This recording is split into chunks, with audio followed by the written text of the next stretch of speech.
traditionally a symbol of surrender, but in Malaysia, a white flag has come to signify a cry for help. The campaign started on social media after stories emerged of people experiencing hardship because of the continuing lockdown. Police recorded nearly 470 suicides in the first 5 months of this year, compared to an average of 620 in the past 2 years. The residential flat in Petaling Jaya, Malaysia, 73-year-old Khadijah Nimat hung a scrap of white cloth outside her window in a desperate call for help amid the country's strict lockdown. Shortly after, neighbours came by to offer her food and other items.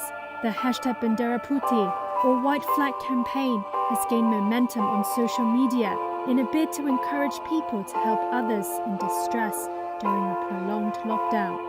Kita orang rasa a lot of policies are made without consulting us.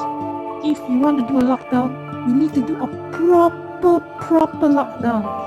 That everyone stays at home and there is proper financial aid, no cash in the accounts, food in their homes, with testing and vaccination. Because the promise of this lockdown is trying to make the healthcare system in Klang Valley have a little breather. Tak rasa pun rehat ni. I cannot see a light at the end of the tunnel because the lockdown is not a proper lockdown. Whatever lockdown that we are doing now, right, is not addressing the main root of the problem, the main source of the infections. The lockdown is only involving those sectors that is not causing the rise of the cases. The rise of the cases lies on the industries that is not being locked down.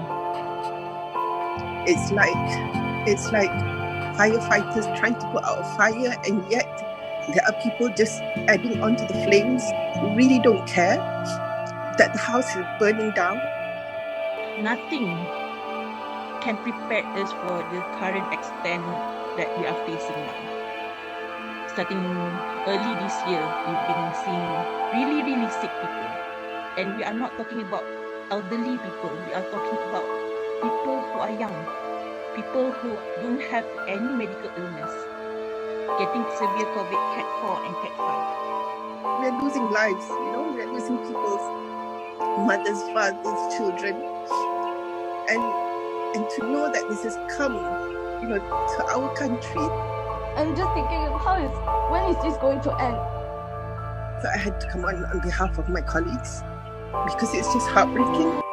I know my colleagues are still fighting hard, and I think what was frustrating even more is like they can't say anything, Right now, every time we want to try to expose it, they will tell everyone in mass media that situation is under control, when we are like, hello, we are drowning here. Seorang lelaki maut selepas terjun dari tingkat 3 di Pusat Membeli Belah Suria KLCC. Kejadian dilaporkan berlaku kira-kira jam 1.52 petang. Purata 2 kes bunuh diri dilaporkan setiap hari. Bank belas ihsanlah pada peminjam.